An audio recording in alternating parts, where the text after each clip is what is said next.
Welcome to the Executive Connect. Today, I'm thrilled to have Fanny Dunagan here with us today, the CEO and content strategist at Pathway LLC. I want to showcase a little bit about you before we get started and talk about your background in video marketing, LinkedIn branding, and career development coaching. The interesting part about your background, Fanny, is you grew up as a really shy, quiet kid, and Yes. English was not your first language. So, can you share a little bit about yourself and your journey from a corporate career at SAP into entrepreneurship?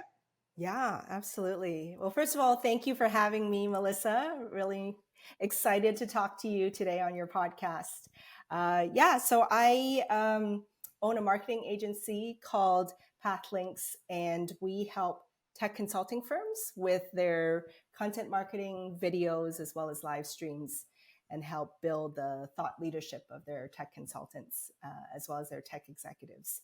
So as far as my childhood, I was born in China, immigrated to Canada when I was 6. And so literally fresh off the boat kind of thing, landed in Canada, not knowing how to speak a word of English.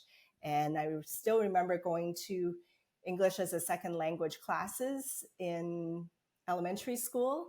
I still remember my first English teacher, Mrs. McDonald. I really think she changed the whole trajectory of my life, because she taught me English. She was patient with me.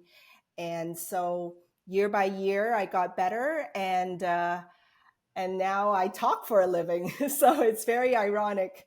But yeah, growing up as an immigrant in Canada, just very quiet. Well, first of all, because I couldn't speak the language, and then just very shy and just kind of fish out of water.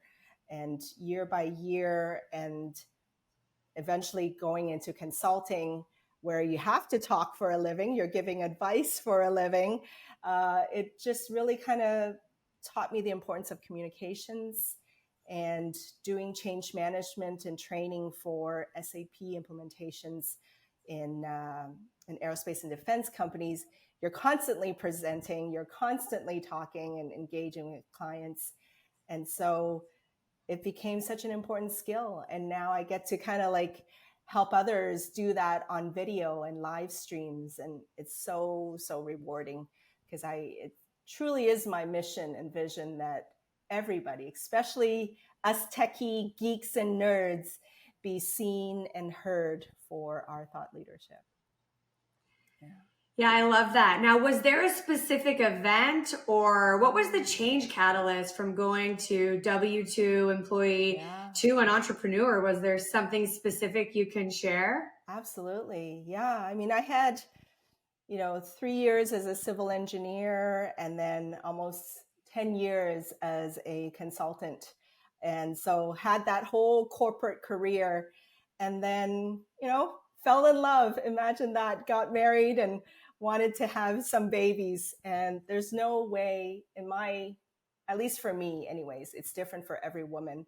I could not juggle a consulting career that was traveling Monday to Thursday and have children. And so I became a stay-at-home mom for several years. And when I was trying to figure out what to do next, that was when I was really lost.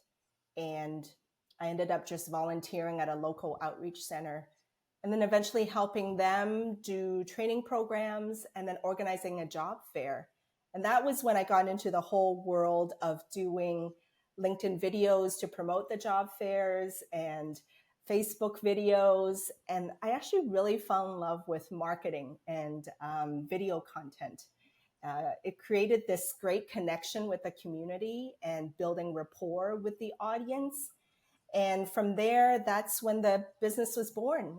Eventually, employers started asking for video marketing services, and job seekers wanted to kind of build their brand on LinkedIn. And then year after year, it became a business. And now I focus purely on kind of the technology industry. So it's a full circle, right? That I'm now back in technology, but I get to do marketing with them. And and yet I understand the lingo and what it means to put through a technology project. So yeah, it was through being a stay-at-home mom and finding my way again and like kind of reinventing myself again. Yeah, I love it. And I've loved, getting to know you and talk about how much our lives and journeys have paralleled. And Right? I know, and we've talked a little bit about personal branding and the importance of it in the technology field, whether Yeah. you're a civil engineer or a CIO. Yeah. So can you share a little bit from your perspective, the importance of personal branding today? Yeah. I mean, we grew up thinking if we work hard, keep our heads down, we'll get the promotion, and then like check, check, check, go up the corporate ladder kind of thing. And that's just not the case anymore, right? Job security is definitely not as stable. We're victims of layoffs or, you know, reorganizations and things like that. And so nowadays, it's all about staying current and being top of mind. And we're all on our phones, we're all on LinkedIn, we're all scrolling. And LinkedIn has become such a great platform, not just for jobs, but to share what we know, to educate others, to share our knowledge, to share our experiences. And so by building a personal brand, even if you're not looking for a job, even if you are not selling anything, it's so important to kind of like be visible, right? And so by building a personal brand, by sharing advice, tips, articles, all that, it becomes a way to become top of mind, not just for your own self in your organization, but also just to be top of mind if you suddenly lose your job or there's suddenly a career transition. And you and I talk like you speak a lot, Melissa, right? And across conferences and panels, even just that visibility, right? Letting people know that you're an expert in A, B, and C, and then being invited to speaking opportunities. All that is part of personal brand and making yourself current and visible to others. Yeah, absolutely. And I know in today's, like you mentioned, world of corporate America, it's hard to really stand out when you're, a program manager or product manager, and there's one job and 5,000 applicants for the job for some companies. Like, how do you make yourself, if everybody has the same degrees and the same background and the same experience, like, how do you stand out to get that role? Yeah. Gone are the days of trying to be like everyone else, right? The more different you are, the better, actually. And in a lot of my trainings, I teach people that there are four aspects to differentiate yourself around when building a personal brand. Number one is obviously your expertise. So this is what you know. This is based off your jobs and experience. What advice? So using your project manager example, let's say Melissa. So you're a project manager. What kind of advice do you have around project management, mistakes that people should avoid, best practices, all that, right? So there's that side of you, your expertise, right? Secondly is what are your values, right? Who are you? What do you stand for, right? Are you someone that stands for creativity, efficiency, innovation, leadership, all those kind of things, right? So weaving in your values into your content and like declaring to yourself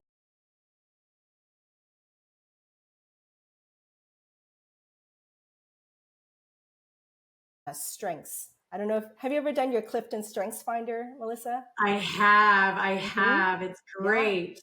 Yeah. So those it's a $20 assessment. You go to Clifton Strengths and you end up being shown your top 5 strengths. And so it's everything from strategy to empathy to connectedness, competition, all that. Right. So then again, that gives you another 5 words to help define your personal brand. And then fourth is your interests. Now, this is something that I found really, really resonates with people, is when we share what we do on the weekends and then tie it to something in our career, our interests, like books that we've read, podcasts that we listen to, as well as sports that we might be into. And so when you look at your expertise, values, strengths, and interests, those four things then form your personal brand. So I'll give you an example. Let's say you're a project manager and you love golf, right? So you might be sharing some project management expertise, but you can tie it to the game of golf, right? So you might have, like, you're teeing up and you got to line up your shot, and that's similar to setting your goals for your project and lining up your resources and whatnot, however you want to do it, right? And so that's a different way to share your expertise that's different than everyone else, right? You're creating project management advice with a golf analogy, or you're sharing about project management, and one of your values is being responsible, right? So honoring your deadlines and so forth. And so when you create content from those four aspects, then that makes you unique from every other project manager that's out there. Yeah, absolutely. I was thinking when you were mentioning that like if you're, competition or competitiveness is one of your top strengths, and pickleball, as is like a popular thing right now in Austin. So tying, like you were saying, your love for pickleball with your competitive nature and sales, and bringing in, finding the thread throughout all of the things that you do, like you mentioned, your values, your job, your passions. And I think you're spot on in finding that thread, and then creating value in your content that would resonate with your audience. And so can you talk a little bit about creating value through content? Yes. And same thing with defining your brand. There's four things that I always advocate for when creating content. There's four purposes of content. Number one is to educate your audience, right? That's tips, advice, best practice, methodologies, right? That's number one. Number two is if you're informing people about different conferences you're going to, webinars you're speaking to, right? Like you and I both met at Innotech, right? So informing our audience that we're going to be speaking at Innotech at whatever time and date and all that, right? That's informational kind of content, right? So educational kind of content, informational kind of content. The third piece is inspirational kind of content. This is when we share a personal story. This is where we share maybe a mistake that we made and then the lesson we learned, or a struggle we have and then how we overcame it. Right? You'll see sometimes on LinkedIn somebody sharing a story, and it will like get so popular, even especially if you tie it into maybe something from your career and a lesson that's learned. Those always resonate with audiences. And then finally, entertainment, right? Entertain your audience too. So if you're funny, you can tell your story or give your advice in a funny way. I recently had a client that did their first video ever, right? And he's led the post with, yes, we're camera shy, but we wanted to get our first video out and share with you about this event that we're hosting, and so on, right? So when you combine those four types of content, educational, informational, inspirational, and entertaining, then that's where you'll get the sweet spot, right? So you're never just one of all, one thing, you're like four different things. And then it gives your audience almost like a three-dimensional view of you. And that way you connect with the audience. And just to differentiate it even more, the first two, that feeds people's heads. And then the last two feeds people's hearts. Right? So you educate them with facts and figures for their head, and then you touch them with your stories and your funny moments, and you touch their hearts. So we create content for the head and we create content for the heart.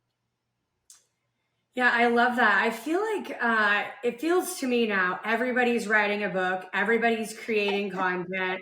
Like I feel overloaded and bombarded with content, and I'm Mm, somehow got subscribed to all of these mm, emails with content and more content in it. And so mm, I want to get your perspective on content overload, I'm going to say, and some of the mm. challenges and struggles content creators have today. Yes, yes, yeah. It's almost like a machine sometimes, right? You got to like feed the machine, feed the content machine. I think it just depends on what stage you're at, right? If two scenarios, right? One scenario is you're in corporate, and one scenario is you're an entrepreneur, right? In corporate, you have a full-time job, you are, already have all kinds of things going on. So the main goal is to be consistent. And you can just say, I'm only going to post once a week. But when I post, it will be every Tuesday at 8 a.m., right? And that way you stick to it, and that's all you do. And then the rest of the time, you're spending that commenting or engaging with others. And so it's more important to be consistent than to be frequent. Then that way people know, okay, Melissa's always going to show up on Tuesday with a tip about security, right? Or something like that. And it's always Tuesday at 8 a.m. And then that way it also gives the creator a schedule to follow, right? So that's one scenario.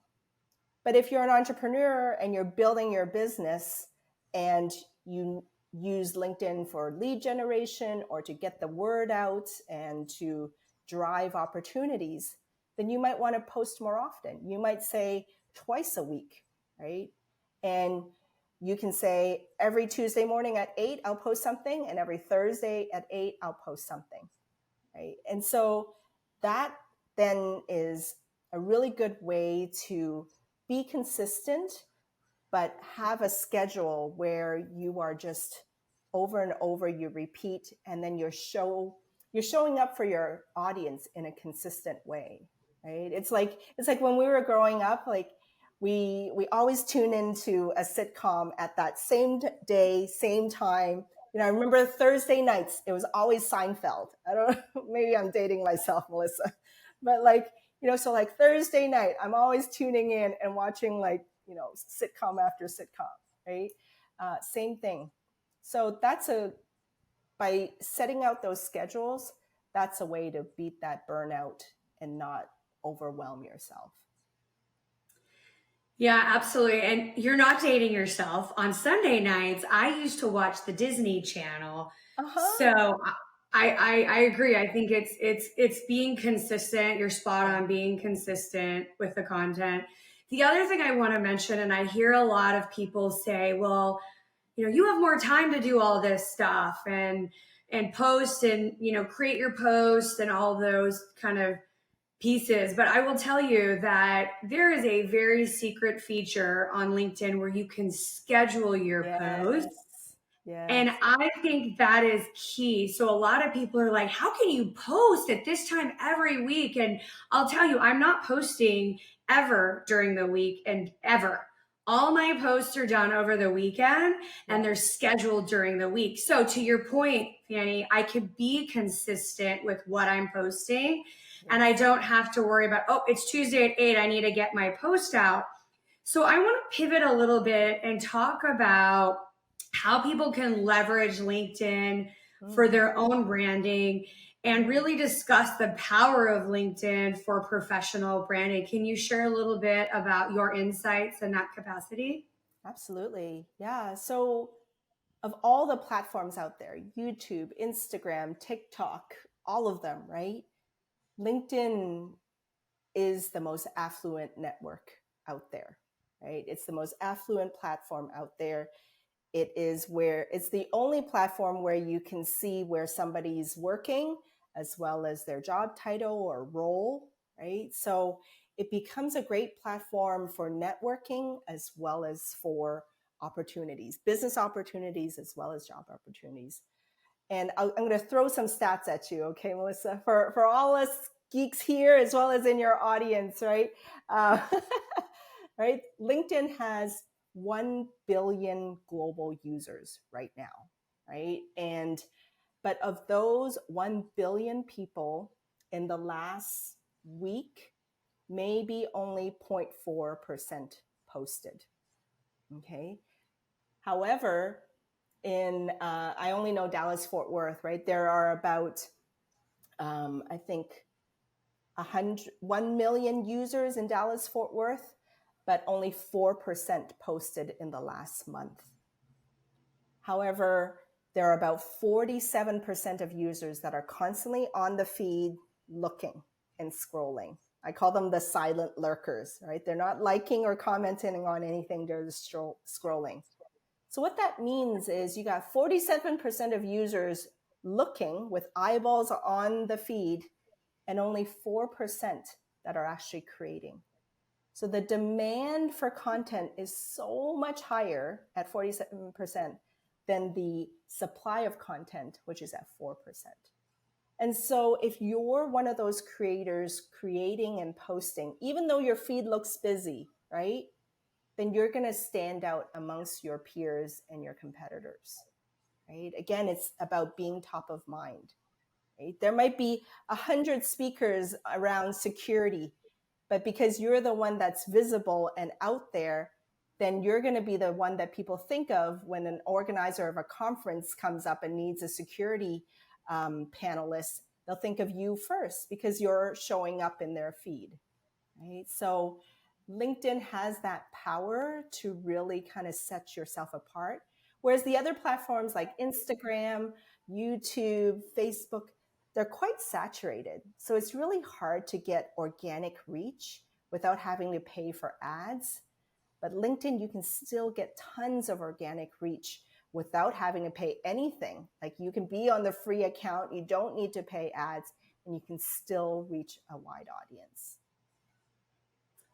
I love that you're mentioning the lurkers because I'll have people that always say, "Hey, I saw 2 months ago you posted this," but people are watching. To your point, people are watching, they are paying attention. They may not engage, and your competitors are watching, the people that you work with that want to give you a hard time about LinkedIn, but then won't post, right? Everybody is watching it. And you're right. It is a platform to get your content out there and get your brand out there. So I want to talk a little bit about your approach to helping people turn their messaging, their pictures, their video into actually engaging content that people want to click down and read or listen to. Can you share a little bit about that?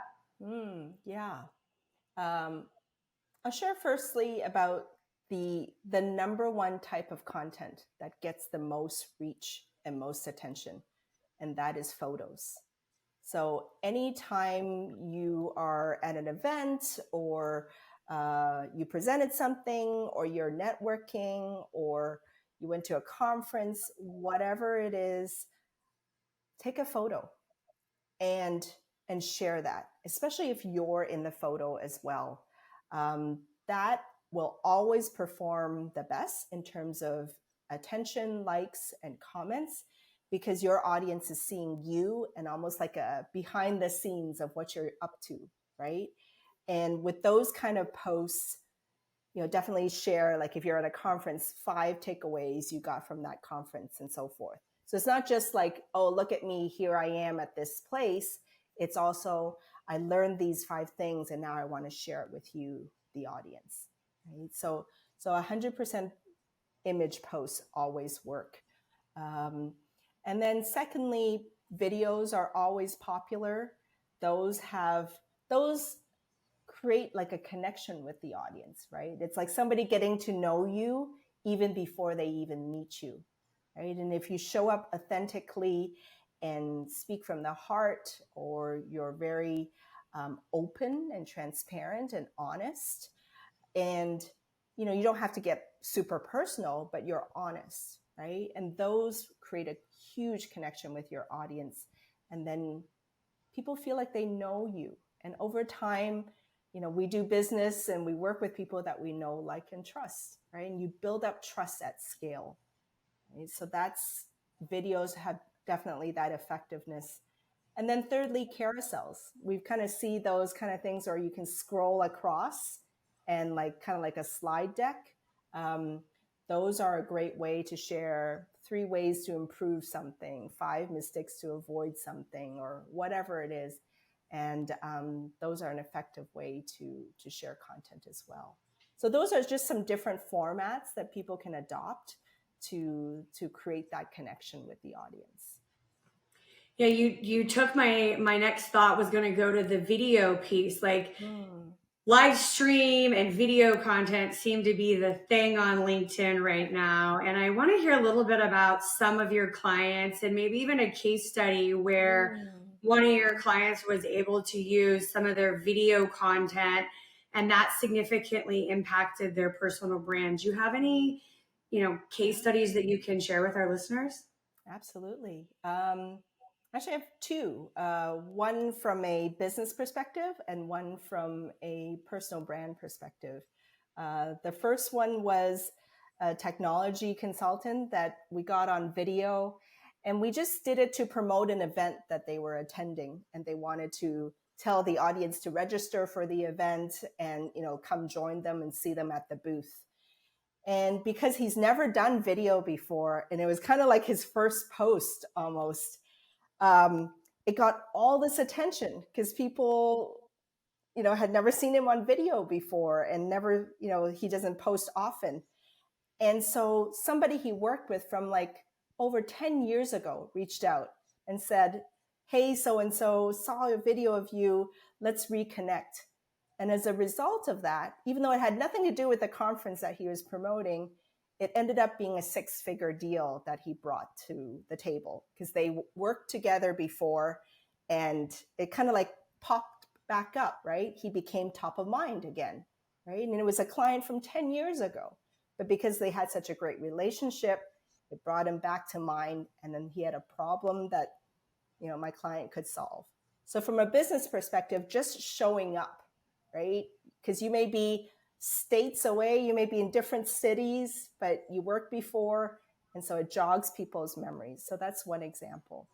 A second example is another client that I've been working with, and she's not looking for a job, she's not looking to sell anything, but she does want to get on more stages and speak and share.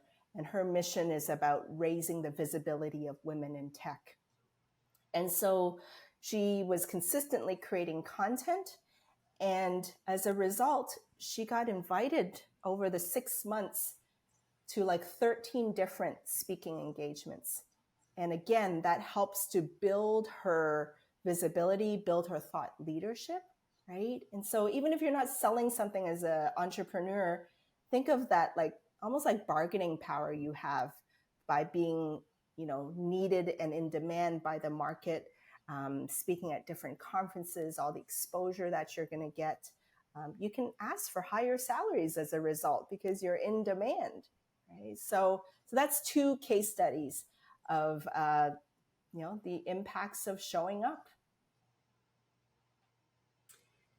Yeah, I'm curious, is from your perspective, is it important to have a content strategy and maybe even a content calendar? Is it or is it not? It depends how aggressive you want to get with what the goal that you have, right? Like if you're just wanting to be kind of like top of mind and just kind of have something to share with your community, then no, you don't need to have this elaborate content plan, right? You can just post based on an event that you went to or something that inspired you to share, right? But if you want to get very aggressive with your content strategy to drive business, to drive leads, then 100% have a content plan. So when I work with my corporate clients, we have content plans. So month to month, kind of, January is this topic, February is this topic, March is this topic, and so forth. right? And so January, we then break down that topic into 4 subtopics, where week 1, we talk about this subset of that topic, and then this subset week 2, and so forth. So using your project management example, right, Melissa, the project management topic might be January, right? But week 1, you might want to talk about resourcing in week 1. Week 2, you might want to talk about the project management tools that you most prefer, right? Week 3, you might want to talk about project management mistakes that people want to avoid. Week 4, you might want to talk about project management enablers and so forth, right? So if you really have a targeted goal that you're going after, like in business, then absolutely you need a content calendar. And the best way to do that is by topics and by months and then by weeks. I love it. I want to get your perspective and maybe any tips you can share with our listeners about, creating, editing, developing, producing video content, and anything that you can share that would make people's videos better. Yeah. If you're starting out, your smartphone is your best friend, right? Because our iPhones, our Androids, they're like 4K. You can get 4K video of our little phones, right? So if you're starting out, just use that. You don't need elaborate equipment. Don't let the thought of, I need all this fancy equipment, because that ends up just stalling you, right? Get out your phone and you can start with that. Get a lapel mic, because audio is important. So then there's tons of $20 lapel mics that you can buy, plug it to the phone jack, and then that way you'll just have a nice warmer kind of audio. From there, you can upgrade to cameras and lighting. Lighting is probably the next thing that you can invest in, is just having good lighting. And it can just be the fact that you're facing a window, and so it lights up your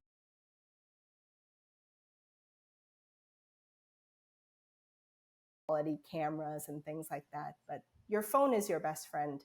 And then follow the rule of thirds, right? The rule of thirds is that when you look at the camera, your eye level is 1/3 from the top.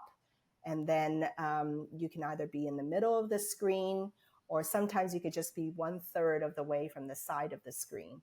You'll see a lot of like news reporters, they're like 1/3 of the way on the screen. That way allows for like captions and things like that to fly in from the other side. So that's some tips. Oh, and then on your phones, turn on your grid, right? So there are grid lines that you can turn on, and then that way it'll tell you where the 1/3 mark is on your screen, and then you can use that as like a marker for where your eye level should be. So those are just some quick little tips that they can do now. That's great. I know there's so many things to remember when we're recording. There's so many things. And I know I've had people tell me, okay, make sure you're holding your phone vertical, not horizontal, because social channels like it that way. And so is there some common mistakes people are making that you can share with our listeners to not make when creating video content? Yeah. Well, to your point about vertical videos, by the way, there's now a video feed on LinkedIn, where if you click on any video, like click it itself, then it puts you into a vertical video feed like TikTok.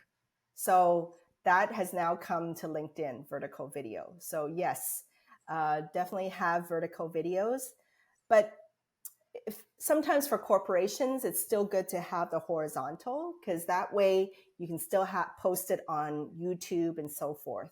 Because you can always take a horizontal video and then crop it to vertical, but you can't go the opposite way. You can't record in vertical, because they'll always have those black lines if you try to make it horizontal. So if you want the most flexibility, record in horizontal, because you can always crop to vertical. But as far as mistakes, I think number one, making sure that you're looking at the lens instead of the image, right? So if you're recording in selfie mode, don't look at yourself in the video. Make sure you're looking at the lens, right? So right now I'm looking at the lens of the camera versus looking at Melissa, which is on my computer screen, right? So like that little thing there. And then when you start a video, there's no need to introduce yourself. People can find your name, title, company, all from the feed. When you're doing videos, especially because we live in a short attention span world now, try to keep it to be about a minute and then start right into your topic, right? 3 ways to improve whatever, right? Let me share with you the 3 ways to do this and so forth. There's no need to say, hi, I'm Fanny Dunagan and I'm blah, blah, blah, blah, blah, and then get into it. It's too much. Just go straight in with a headline, with a question that you're going to answer. And then that way you grab people's attention and they're in from the beginning. I love it. I know you mentioned at the beginning your values. One of my values is community. I really believe in creating a community around you, no matter what you're passionate about, whether it's tech or golf or pickleball, but creating community. And so when we think of creating community, it's not just face to face, but it's also using our content that we're creating and creating a community and really focus in on what, like you're saying, bring your heart and your head together. So can you talk a little bit about engaging community and communities in your personal branding? Yes, absolutely. It's so important to build community, and a big part of that can be done through comments. Right? So every time you post something, at the end of your write-up for the post, ask your audience a question. Right? So you might post something about something you're sharing or educating the audience on, and then you might ask your audience, what tip would you add to this list? Or what are your thoughts on this? Or do you agree or disagree? Comment below. And so when you create those kind of questions, then it facilitates or enables your audience to then comment. And then from there, you can have a whole discussion in the comments. And in fact, comments have huge power on LinkedIn because the algorithm loves comments. When they see a post getting lots of comments, then the algorithm then churns and spreads it to more of your network. And then the more you comment, the more you engage, and it just gets wider and wider in terms of where your algorithm is sharing the network. So commenting, asking your audience questions. And then there are days that I don't post at all. And all I do is I spend almost every day at least 10 minutes just commenting on other people's feeds. And that's a great way to kind of like build relationships online. I've met clients and friends and partners and collaborators simply from commenting on a post that I like. And maybe we shared a similar value, we shared a similar hobby, or we shared a similar industry. I'm like, really enjoyed your article about whatever. Would love to learn more about you, or perhaps we can collaborate on this and so forth. And so it's a great way to network online and find people that you wouldn't normally at in-person events.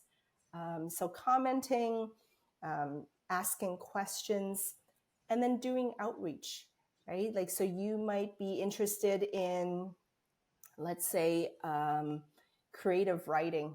And so you can put in creative writing into the search bar. And from there, it'll pull up posts related to creative writing. And then that way you can find other creators, other industry leaders that have similar interests as you. And then you can build a network that way as well. So these are just some, 3 examples of how to build community. That's great, Fanny.